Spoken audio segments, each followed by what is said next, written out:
to the NMMA officially.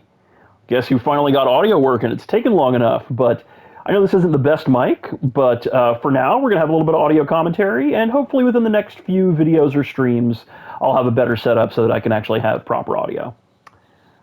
So we had a very active deadline with the Indiana Pacers finally leaning into a bit of a tank by trading off Lamar Odom, Mike Dunleavy, and Andre Iguodala, their second-round pick. The Atlanta Hawks acquired J.R. Smith. The New York Knicks acquired Iggy and made quite a few other moves around the periphery in order to get a stronger starting five.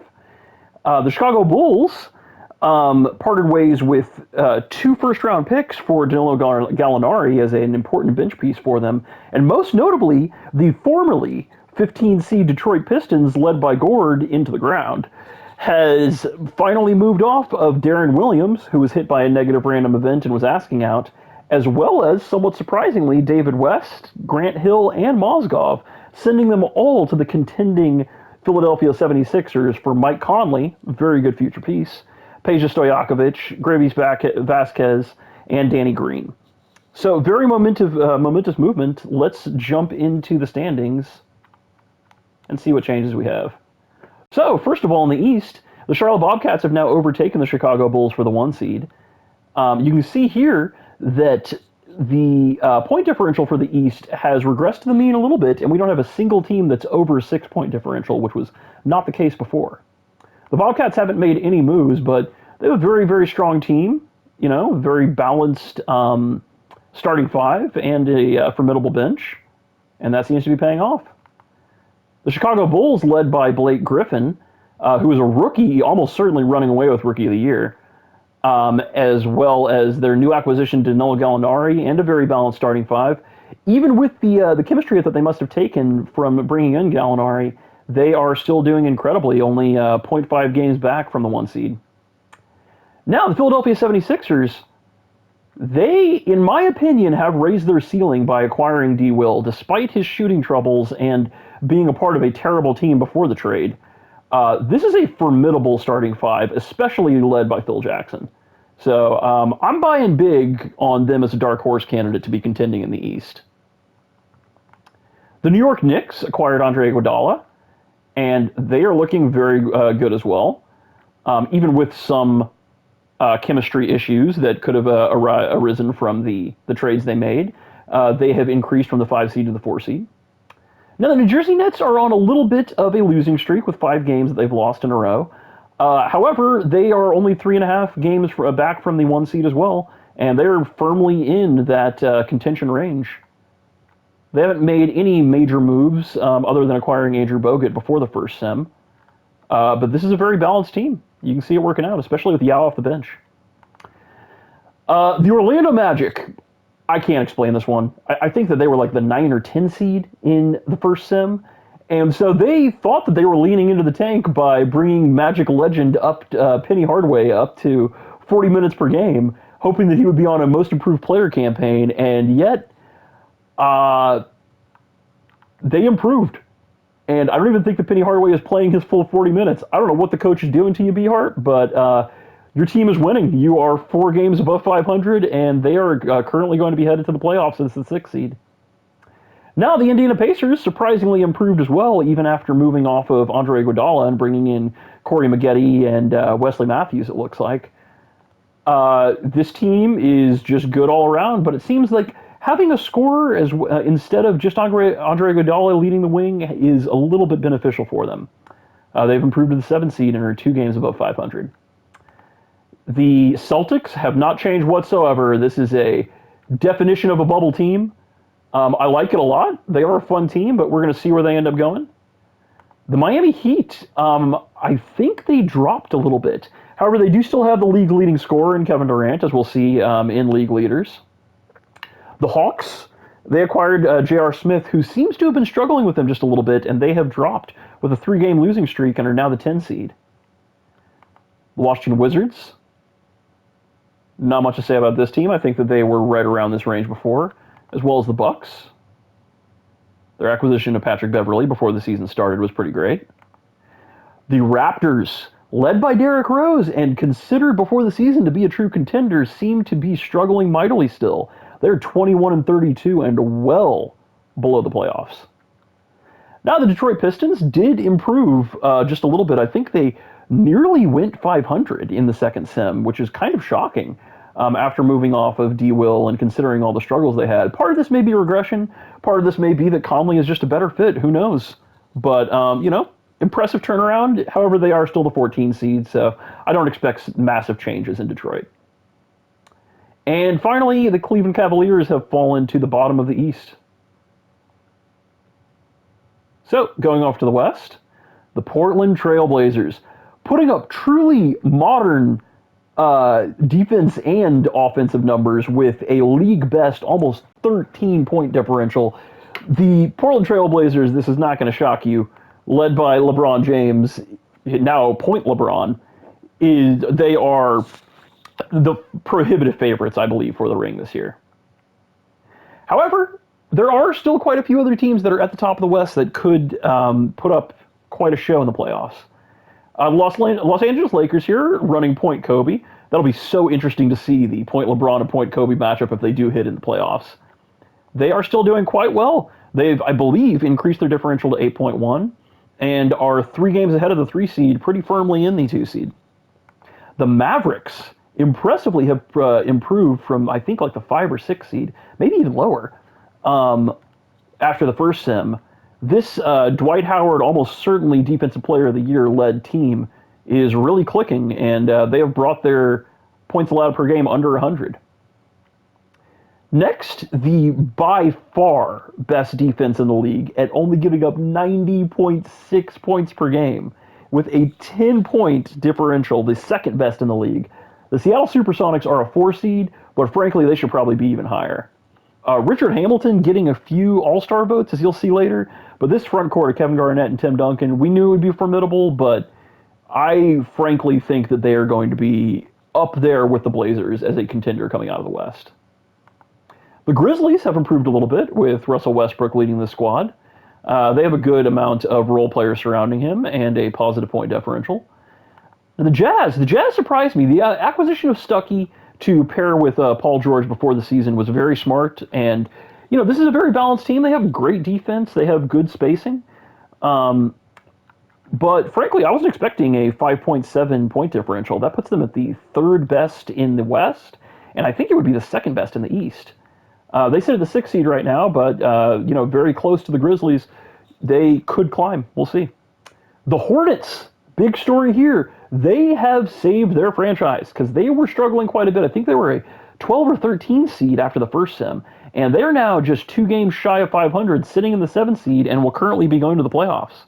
I was very high on the pairing of Chris Paul and Roy Hibbert, and we will see if that continues to pan out. The very young Kings with Drew Holiday, Avery Bradley, and DeMarcus Cousins, they are still in the 7th seed, and our first West team with a negative point differential. So you can see there are more teams in the West with a positive point differential than the East, but that gap is closing. The Phoenix Suns, amazing backcourt of Steve Nash and Dwayne Wade. They acquired Lamar Odom. However, they are still stuck in the 9 seed, and we'll see if that continues to change, if that changes or not. San Antonio Spurs, no change. They're still the 10 seed. DeMar DeRozan did grow an inch per a random event. The Nuggets, I want to say they improved by like 1 seed, but I'm not exactly sure. They're the 11 now. Steph Curry-led team just traded away Danilo Gallinari, but are still putting up pretty average numbers.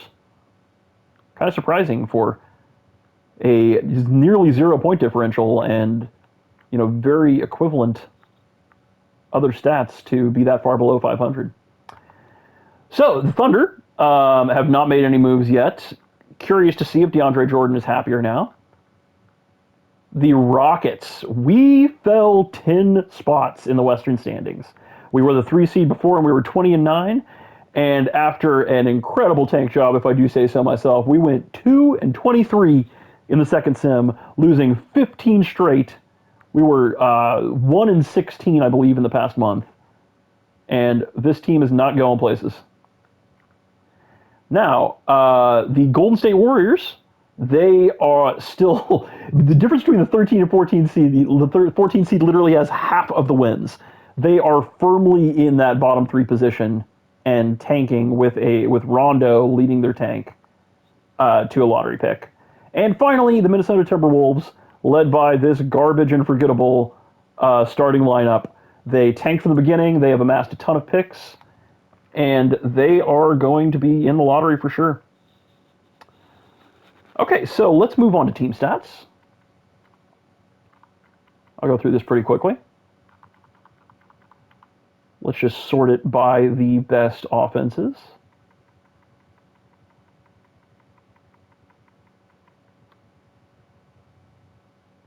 And the best defenses.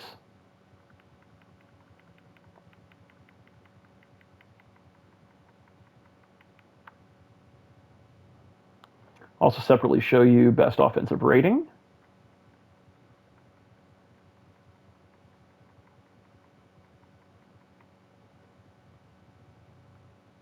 And best defensive rating.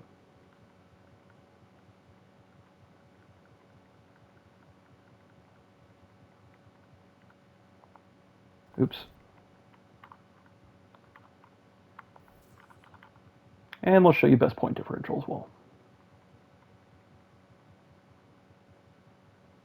If you guys are particularly interested in any other stats, I will include them, but this video is already going to be long enough, so I'm not going to do that right now. Okay, now on to league leaders. As you can see, Kevin Durant has actually improved his scoring numbers and is clearly the best scorer in the league currently. He is only 22 years old, and he is averaging 32 points per game, the only player above 30 points. That is very incredible. You know, his playmaking does seem like it could stand to improve just a little bit, but he is one hell of a player. LeBron James next, D Rose, Kevin Martin. The Blazers have two of the top four scorers in the league. Incredible, and a huge explanation as to why they have as formidable of an offense as they do. That is, I think Kevin Martin's putting up career numbers. It's incredible. Dwayne Wade, Kobe Bryant, Eric Gordon has stepped it up to 25.2 points per game. It's seventh in the league. Melo, Monta Ellis, Josh Smith, we're rounding out the top 10.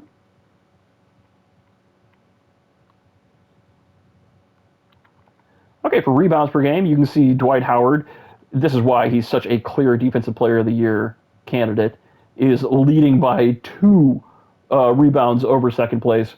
Kevin Love with 13.6, just incredible.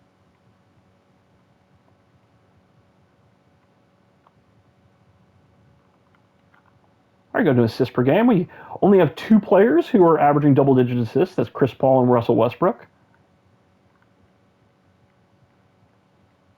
Andre Miller, a little bit higher than I would have expected.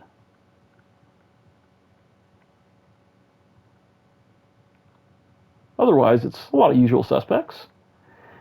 And then leading the league in steals per game and second in the league in assists per game, Russell Westbrook, at 22 years old, is on a trajectory to be at least as amazing as he was in real life, which is saying something. Patrick Beverley, as a rookie, honorable mention at 8th in the league. That's quite impressive. Blocks, Dwight Howard leading.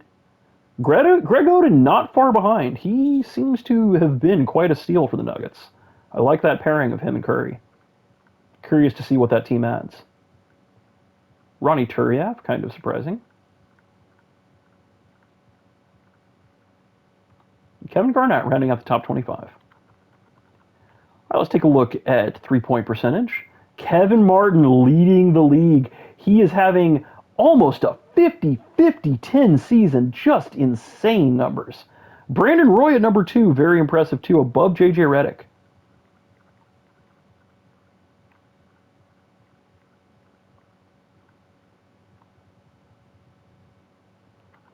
Three-pointers made per game. Kevin Martin leading as well. So you see he's getting that volume, and it is paying off.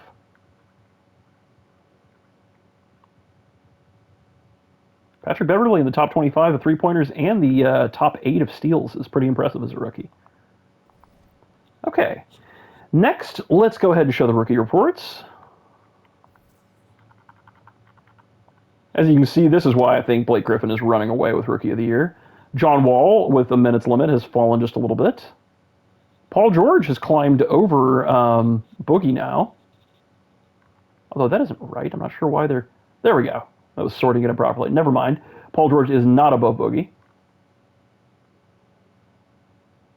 And let's take a look at picks.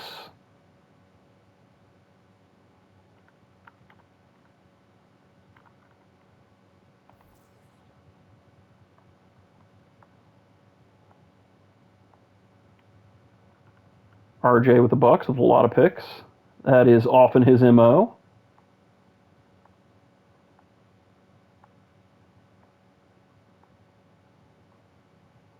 You see most teams have not made a lot of trades, and so they're very close to their default number of picks. But then there's other teams like the 76ers and the Knicks who have already spent quite a few of their picks as they try to contend. Pacers with a lot of picks.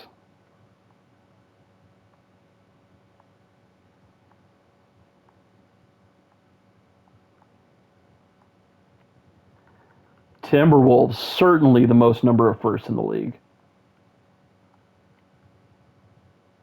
Warriors, also very formidable. Okay, let's take a look at cap sheets now. I'll go ahead and switch to the 76ers.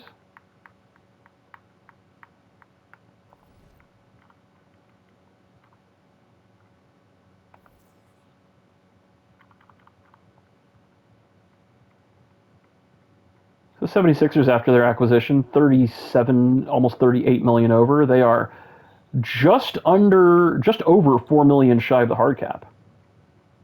Charlotte Bobcats, impressively, because they haven't even made a move, are less than 2.5 million from the hard cap. Bucks with 12.3 million in cap.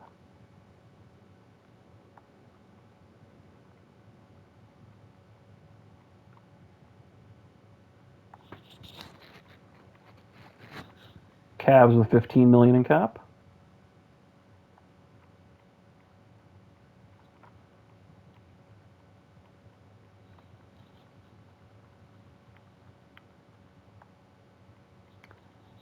The Grizzlies with 6.5 million in cap, and they have quite a few contracts that are coming off the books next season. Curious to see who they re-sign and who they end up trying to add with their added salary cap. The Hawks here with 14 million in cap.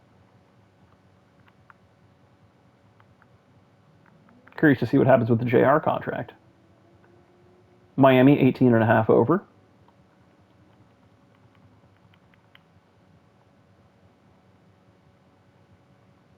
Hornets.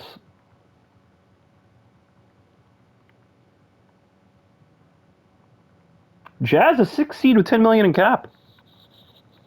They could make a move to improve. Sacramento Kings with 27 million in cap.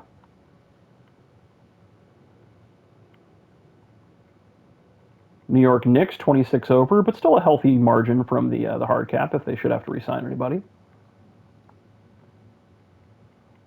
Lakers sitting at about 6.8 from the, or 5.8 from the hard cap. You know, that's going to happen when you have a massive Kobe contract like that. Magic with a good amount of cap at 16.3. Mavericks just under 5 million in cap. New Jersey Nets sitting at about 6.3 million from the hard cap. Nuggets with 11 million in cap. A lot of flexibility next year. Pacers 20 over. Probably still more moves to be made. Pistons 10.6 over. Interestingly, other than the Paul Pierce contract and 1 other year of Jason Terry, they do have a good amount of flexibility next year. So this team could end up looking quite different, or they could stay the course. Hard to say. They do need to play calmly, I suppose. Raptors 26.5 over, struggling a lot. You know, they should have some cap space in the next year, but do they want to use that? Time will tell. My Rockets, 31 million in cap, quite a bit. San Antonio Spurs, $6.5 million in cap, very healthy number. Good amount of contracts coming off the books. Phoenix Suns at $22 million over.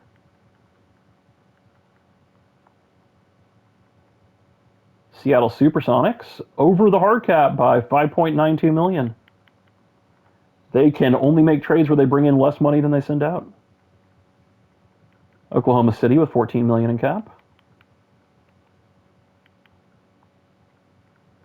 Wolves with 8. And good flexibility next year, other than the Gooden and Haywood contracts. Blazers, $12.11 million over the hard cap. Locke's a great GM, so I'm sure he'll find ways to match in trades. But man, it's going to be interesting to see what happens with that Jeter and especially the Andre Carolco contracts. I guess Jeter falling off is an asset for them. And then the Warriors with $7.84 million in cap. Good chunk falling off next year. Rondo's still on contract, though. That's good for them. And finally, the Wizards with $24 million and a bunch coming off next year. That's a flexible team. Okay.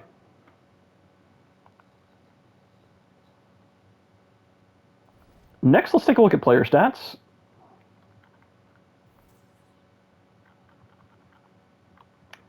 And by B-Harp's recommendation, I'm going to include minutes, which means that I'm going to exclude three-pointers made, because you can see that would cut off the minutes. So if you do need three-pointers made stats, just message me for it, and I can give that to you. So you see Darren Williams still struggling mightily, shooting under 38% from the field and 30% from three. That is not great, but that team is winning, so it does not seem to matter. That means that their ceiling could be raised even higher. 1 seed Bobcats, very balanced team. Some good shooters. Quincy Pondexter leading the Bucks. I had a feeling that he was going to be good, but I was not expecting him to be this good as a rookie. Bright future for that team. The prohibitive favorite for Rookie of the Year, Blake Griffin, and his 2 seed, just barely, Bulls. Honestly, kind of surprising that this team is a 15 seed. They have some good players, but, getting a high lottery pick is good for them. The 8 seed Celtics.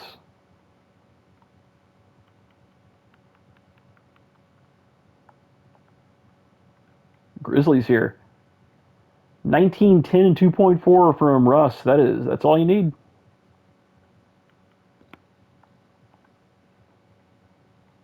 The Hawks here, who acquired J.R. Smith.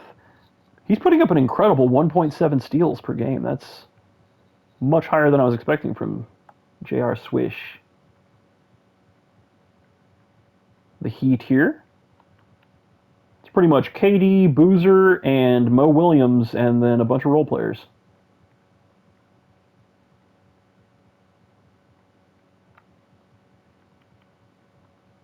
Roy Hibbert almost putting up a double-double with 2.4 blocks now. He's starting to improve, but they have some shooting problems here, but I love that team.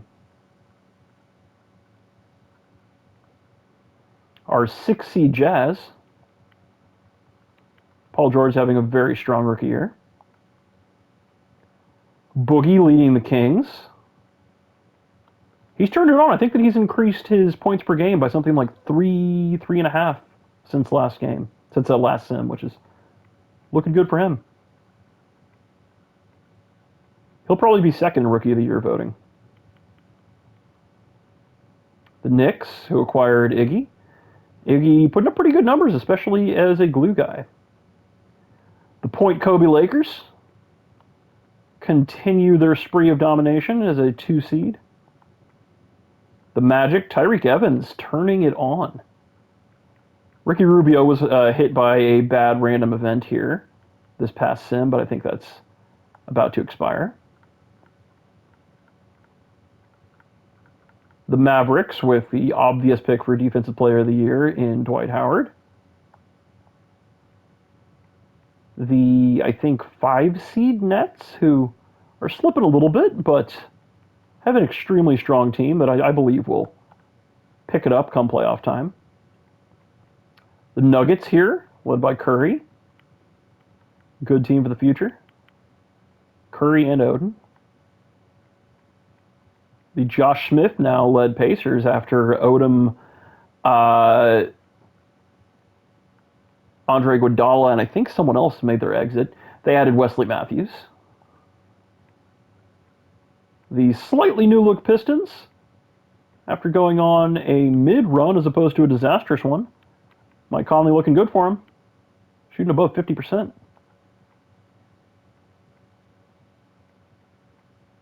The very badly struggling Raptors, let's hope that their pick conveys to something, because D-Rose is looking good. Fortunately, he's happy. My Rockets, deep in the tank. Hey, but look out, just sagging a Diop, the GOAT. 10 rebounds per game, 2.4 blocks per game. That's a hard-working player. The Spurs, led by DeMar DeRozan. Love this team fit. Love this team's prospects for the future. Dwayne Wade, leading the Suns. He is having a truly incredible season in the prime of his career, reunited with Shaq. But they are not above a 9 seed and haven't been all season. The best defense in the league. And for obvious reasons, look at Kevin Garnett's numbers, look at Tim Duncan's numbers, look at Richard Hamilton. That's a hell of a big three. The Thunder here. DeAndre Jordan still seems to be upset, but he's playing all right. The tanking and rebuilding Timberwolves. The best team in the league, the LeBron Trailblazers, just putting up incredible numbers, 225-plus point per game scores. Amazing stuff. The super tanking Warriors with one player that has double-digit scoring. No doubt. And 20 and 25 points per game for the Wizards with Al Jefferson and Eric Gordon. Easy to overlook this team, but they're pretty good.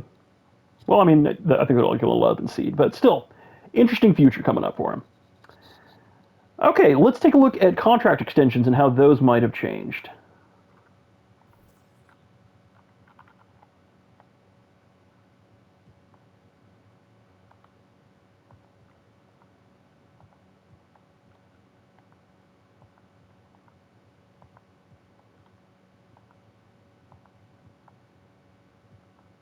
Not sure which of these I had shown in the prior video, so it's going to be complete.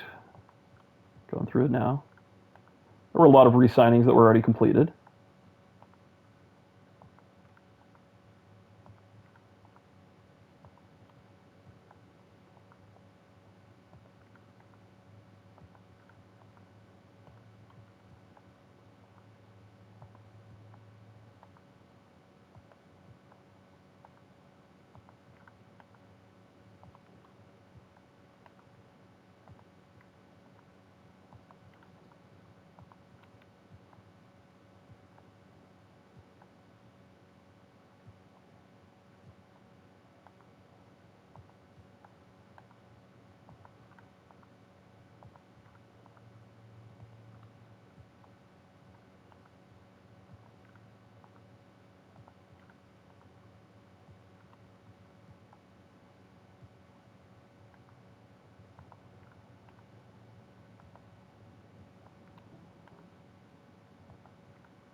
And make sure that you remember that we allow 2 contract extensions per regular season, so that can happen in the middle of the season.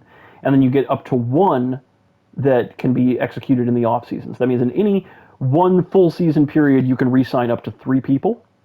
And rookies are exempt from that. So if they do fall into that window in the off season between year 3 and year 4, where they can have an extension, that does not count against your cap of extensions that you can execute.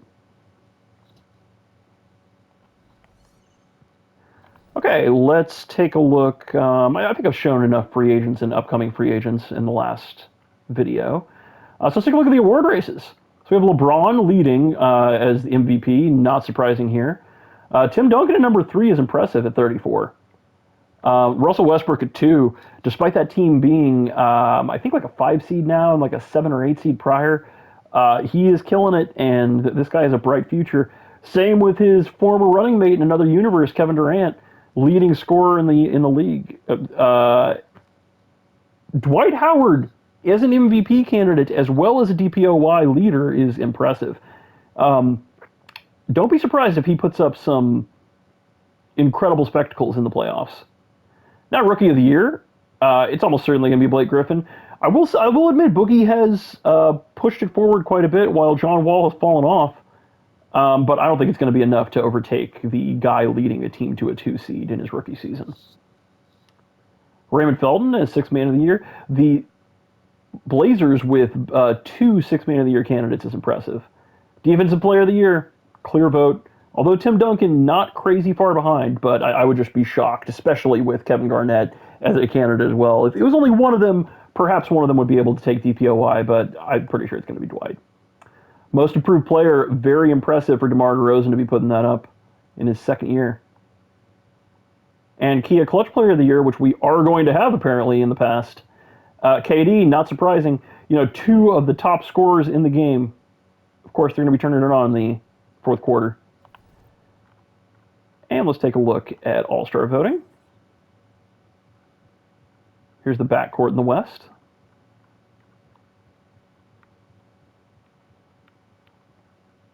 And the front court. Not shocking that LeBron James leads the entire league. And for the East, the backcourt.